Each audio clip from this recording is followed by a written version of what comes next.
우리가 지난 시간에 아사 왕이 구스의 100만 대군을 맞아 싸울 때 자기 힘이 아니라 하나님 앞에 부르짖음으로 승리한 이야기를 우리가 함께 묵상했습니다. 인간적으로 볼 때 도저히 이길 수 없는 그런 싸움이었지만 하나님께서 그들의 편이 되어 주셨을 때 기적 같은 승리를 그가 경험합니다. 오늘 본문은 그 기적 같은 싸움, 그 승리의 사건 직후에 오늘 다루고 있는 이야기입니다. 이 승리 후에 아사가 어떻게 하나님을 계속 의지했는가, 그에게 하나님이 어떤 약속과 경고의 말씀을 주고 계시는가, 그리고 하나님의 백성이 그 하나님의 약속 앞에 어떻게 반응하고 있는가라고 하는 것을 우리가 볼 수 있습니다. 특별히 이 말씀은 신앙의 개혁, 그러니까 하나님을 찾는 믿음이 그 믿음의 결단이 어떻게 이어져야 하는지를 우리에게 분명하게 보여주는데요. 오늘 본문을 세 부분으로 나누어서 함께 살펴보도록 하겠습니다. 먼저 1절부터 7절까지 말씀입니다. 여러분 1절 말씀을 먼저 보겠습니다. 1절 말씀, 하나님의 영이 오뎃의 아들 아사랴에게 임하시매. 이 놀라운 승리를 경험한 후에 하나님께서는 선지자 아사랴를 보내십니다. 여러분, 오늘 우리가 하나님의 말씀이 우리에게 들려진다라고 하는 것은 정말로 큰 은혜입니다. 다시 말하면 하나님의 말씀이 우리 가운데 들려지지 않는 것은 가장 큰 불행이죠. 하나님의 말씀이 들려진다라고 하는 것은 단순히 앞에서 누군가 설교를 해주거나 그런 것들만을 이야기하는 것은 아닙니다.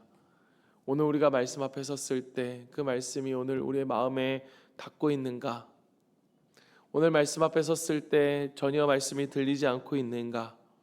오늘 영적인 우리의 상태를 가늠하는 것이 되겠죠.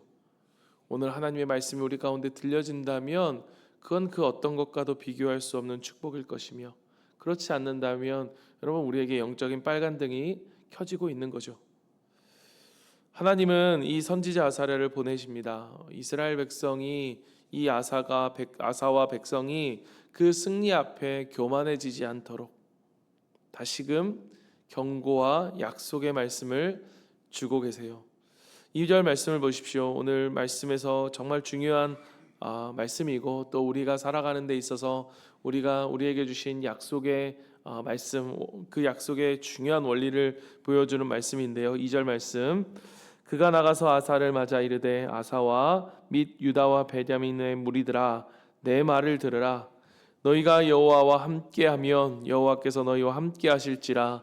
너희가 만일 그를 찾으면 그가 너희와 만나게 되시려니와 너희가 만일 그를 버리면 그도 너를 버리시리라. 여러분, 이것이 바로 언약의 핵심입니다. 그러니까 언약의 원리입니다. 무엇입니까? 하나님을 찾으면 하나님을 만날 것이다.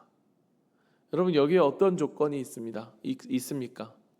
우리가 무언가를 이루어야, 무언가를 갖추어야 하나님께서 우리를 만나 주신다라고 하는 것이 없지요. 무엇입니까? 우리가 하나님을 찾으면 하나님을 만날 것이다. 우리가 어떤 상태에 있든지, 우리가 어떤 연약함 속에 있든지, 어떠하든지 우리가 찾으면 우리를 만나 주신다는 것입니다. 3절부터 6절까지 아사랴는 이스라엘의 과거를 떠올리게 하는 말들을 합니다. 3절 4절 보십시오. 이스라엘에는 참신이 없고 가르치는 제사장도 없고 율법도 없은 지가 오래되었으나 그들이 그 환난 때에 이스라엘 하나님 여호와께로 돌아가서 찾음에 그가 그들과 만나게 되셨나니. 여러분, 이스라엘 역사를 돌아보면 그들의 역사는 한마디로 무엇입니까? 그들이 하나님을 찾으면 하나님을 만나고, 그들이 하나님을 떠나면 어떻게 됩니까? 그 자리에 혼란과 고통이 찾아오는 거죠. 평안이 사라지고 기쁨이 사라져 버리는 것입니다. 그러나 다시 그들이 돌아와 하나님께 부르짖고 회개하면 어떻게 합니까?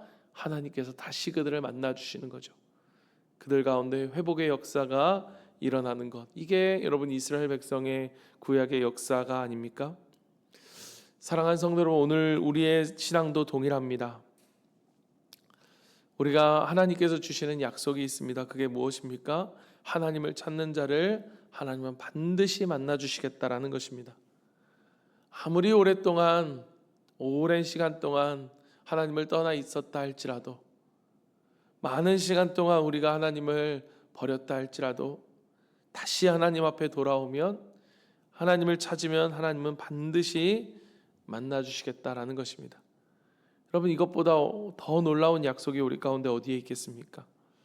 사랑하는 성도 여러분, 오늘도 이 아침에 우리가 주님 앞에 부르짖고 나와오는 것처럼 오늘 우리의 삶에서 우리 하나님 앞에 나와왔을 때 우리를 무시하지 않으시고, 우리를 모른 척하지 않으시고, 우리를 받아주시고 우리를 안아주시는 그 하나님 앞에 매일매일 더욱더 나아가는 저와 여러분이 되기를 간절히 소망합니다.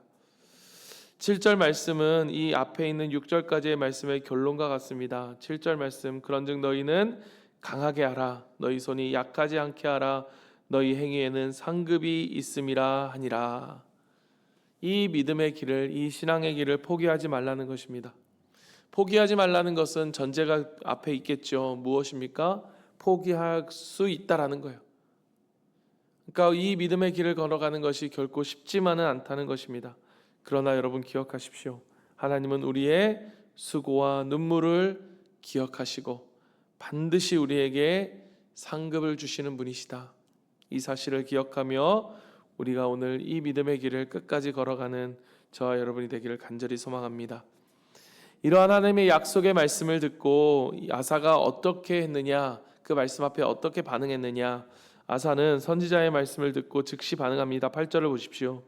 8절, 아사가 곧 이 말 곧 선지자의 오대대 예언을 듣고 마음을 강하게 하여 가증한 물건들을 유다와 베냐민 온 땅에서 없애고 또 에브라임 산지에서 빼앗은 성읍들에서도 없애고 또 여호와의 낭실 앞에 있는 여호와의 제단을 재건하고. 아사는 앞에서 우리가 어제 묵상했던 것처럼 우상을 제거하는 데 그치지 않았습니다. 오늘 한 걸음 더 나아가 무너진 제단을 다시 세워갑니다. 이 말씀은 단순히 어떤 것을 건축했다라고 하는 의미를 이야기하지 않습니다. 하나님과의 예배, 즉 관계를 회복했다는 거예요. 9절을 보십시오. 또 유다와 베냐민의 무리를 모으고 에브라임과 므낫세와 시므온 가운데서 나와서 저희 중에 머물러 사는 자들을 모았으니 이는 이스라엘 사람들이 아사의 하나님 여호와께서 그와 함께 하심을 보고 아사에게로 돌아오는 자가 많았음이더라. 그는 유다, 베냐민뿐만 아니라 북이스라엘의 많은 사람들도 모이게 했습니다. 왜냐하면 이 북이스라엘의 사람들이, 그 안에 있는 그 믿음을 지키던 사람들이 이 아사의 신앙의 개혁을 보고 감동하여 남쪽으로 내려왔기 때문입니다. 이렇게 믿음의 결단은 여러분 다른 사람에게도 영향을 끼친다는 것을 우리에게 보여주죠. 여러분, 오늘 우리가 하는 이 믿음의 결단, 이 아사처럼 내가 하나님과의 예배를 회복할 것이다. 예배는 하나님과의 관계입니다. 우리가 예배를 회복하겠다라고 하는 이 결단은 나뿐만 아니라 내 주변에 있는 나의 가정과 나의 자녀에게도 이 귀한 선한 영향력을 우리가 미친다라는 것을 기억하십시오. 또 우리가 목자라면, 또 목녀라면 또 우리의 이러한 결단이 우리 목원들에게 영향을 미친다라는 것도 여러분 우리는 기억해야 할 것입니다. 10절부터는 이 언약을 다시 한번 새롭게 하는 장면이 나옵니다. 10절과 11절, 아사왕 제15년 셋째 달에 그들이 예루살렘에 모이고 그날에 노력하여 온 물건 중에서 소 700마리와 양 7,000마리로 여호와께 제사를 지내고, 정말 큰 대규모의 제사를 드리며 다시 한번 언약을 새롭게 하죠. 12절, 또 마음을 다하고 목숨을 다하여 조상들의 하나님 여호와를 찾기로 언약하고. 신명기 6장의 말씀처럼 내 마음을 다하고 뜻을 다하고 힘을 다하여 내 하나님 여호와를 사랑하라 라고 하는 이 말씀을 우리에게 떠오르게 하죠. 여러분, 이것은 무엇을 우리에게 보여주느냐? 그들이 단순히 큰 제사를 드렸다라는 것이 아니라 그만큼 그들이 마음과 정성과 뜻과 목숨을 다하여 하나님을 따르기를 결단했다는 거예요. 여러분, 제게 참 인상적이었던 건 바로 그 다음 13절이었습니다. 그 결단이 그들의 마음이 어느 정도의 진심이었는가, 어느 정도의 결단이었는가. 여러분 13절 말씀 우리 같이 한번 읽겠습니다. 13절 말씀 시작. 이스라엘 하나님 여호와를 찾지 아니하는 자는 대소 남녀를 막론하고 죽이는 것이 마땅하다 하고. 여호와를 찾지 않는다면 어떻게 하겠다는 것입니까? 죽겠다라는 거예요. 내가 하나님을 찾지 않으면, 여호와를 찾지 않는 모든 것에 대해서 죽음이라고 하는 것은 이들이 얼마나 하나님을 찾고자 하는 이 마음, 다시 하나님께 돌아가 그 관계를 회복하고자 하는 이 마음이 얼마나 진심이었는지를 우리에게 보여주는 것입니다. 물론 여러분, 이 말씀을 우리가 문자적으로 적용하여서 하나님을 찾지 않으면 다 죽여버려, 이 얘기를 하는 게 아닙니다. 이 결단과 이 진심이 특별히 나 자신에게 있어서 하나님을 향한 결단과 헌신에 있어서는 이러한 진심과 절대적이고 저 단호한 이러한 결단과 고백의 모습이 우리 가운데 있어야 한다는 것입니다. 사랑하는 성도 여러분, 우리가 믿음의 길을 걸어간다는 것은 그저 그냥 한번 걸어가 보자라고 해서 걸어갈 수 있는 길이 아닙니다. 생명을 거두고 붙들어야 하는 길인 것이죠. 그러한 우리 마음속의 진심, 정말 다시 한번 내가 하나님을 찾고 하나님과 그 믿음의 길을 걷고자 하는 그 결여한 그 결단의 마음이 오늘 우리 모두에게 있기를 간절히 바랍니다. 14절 15절에 보면 다시 한번 그들 가운데 기쁨의 언약을 맺는 장면이 나옵니다. 무리가 큰 소리로 외치며 파리와 나팔을 불어 여호와께 맹세하며 온 유다가 이 맹세를 기뻐한지라. 무리가 마음을 다하여 맹세하고 뜻을 다하여 여호와를 찾았으므로 여호와께서도 그들을 만나 주시고 그들의 사방에 평안을 주셨더라. 아멘. 마음을 다하고 뜻을 다하고 진심으로 여호와를 찾는 자들에게 하나님은 그 약속을 지키시죠. 그들을 만나 주십니다. 그러자 어떠한 일이 일어납니까? 그들의 사방에 평안이 임합니다. 기쁨이 임하고 평안을 회복시켜 주시는 것입니다. 사랑하는 성도 여러분, 오늘 우리의 삶 속에서, 우리의 가정 가운데, 우리의 목장과 교회 가운데 여러분, 이 기쁨과 평안은 어떻게 회복될 수 있습니까? 언제 회복될 수 있습니까? 하나님을 진심으로 찾을 때, 하나님을 진심으로 구할 때 이 기쁨과 평안이 회복된다는 사실을 여러분 기억하십시오.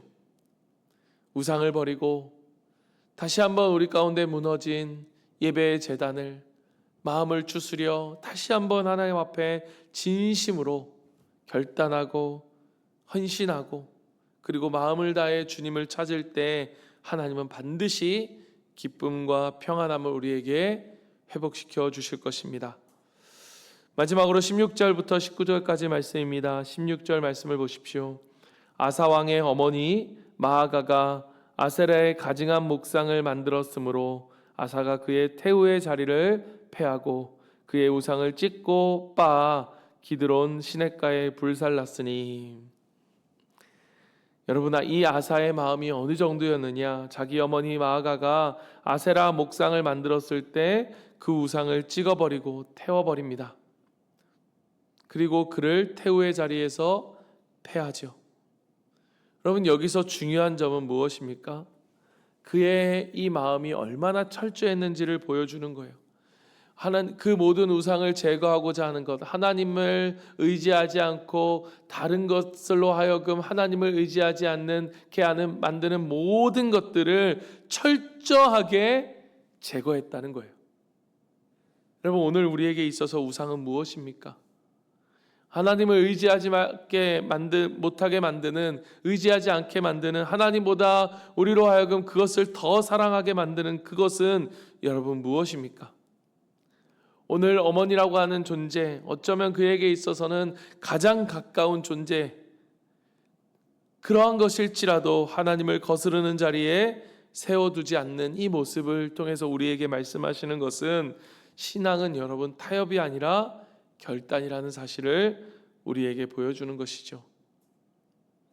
물론 여러분 17절 말씀을 보십시오.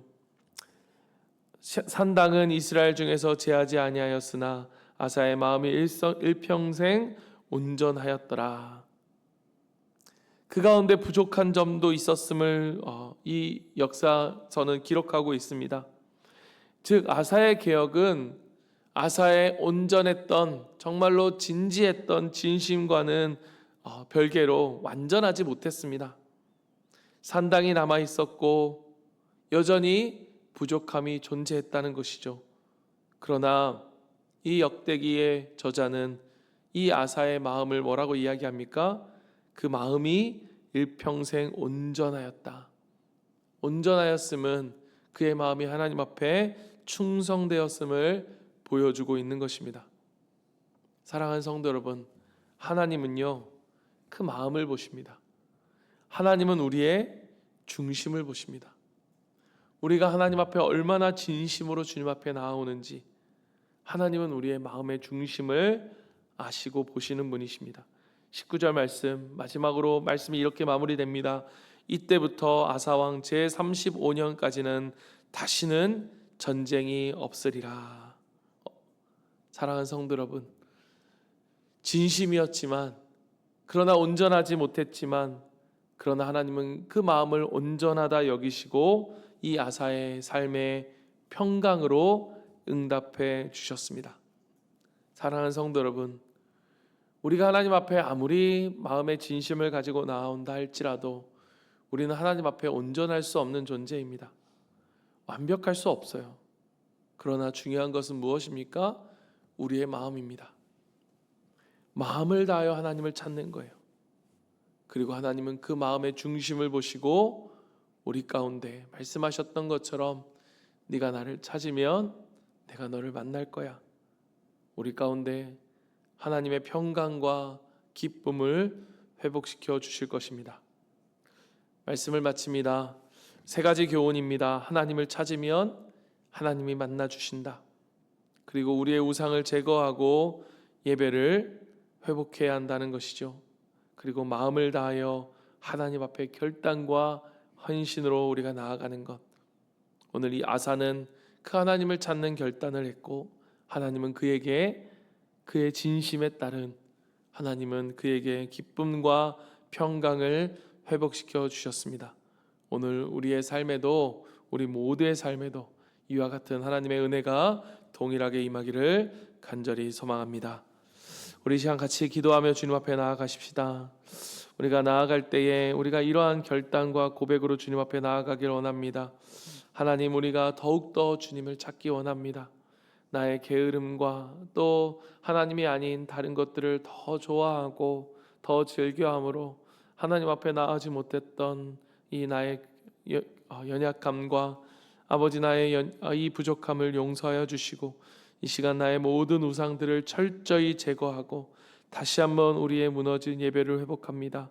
주님, 우리를 회복시켜 주시고 우리로 하여금 정말로 우리가 전심으로 주님을 찾고 결단하며 나아가오니 우리가 부족할지라도 하나님 강한 손으로 우리를 붙들어 주시고 우리의 마음 가운데 무너졌던 기쁨과 평안이 우리의 마음 깊은 곳으로부터 회복될 수 있도록 주님 역사하여 주시옵소서. 우리 간절히 이 말씀을 붙들고 우리가 함께 기도하며 나아가고 우리 이 시간 기도할 때에 우리 자녀들과 그리고 우리 목장의 우리 교회에 아픈 우리 교회 식구들을 위해서 같이 기도하고 그리고 특별히 우리 오늘 내일 그리고 토요일에 있을 우리 목장 모임을 위해 기도할 때 하나님 우리 목장 모임을 통해서 정말로 다시 한번 하나님을 찾고 그 예배를 회복할 수 있는 결단과 헌신이 우리 가운데 있고 서로를 격려하고 함께 손잡고 나아가는 그러한 우리 목장 모임이 될 수 있도록 은혜를 허락하여 주시옵소서. 우리 목장 모임을 위해서 같이 기도하며 주님 앞에 나아갑니다. 기도하겠습니다.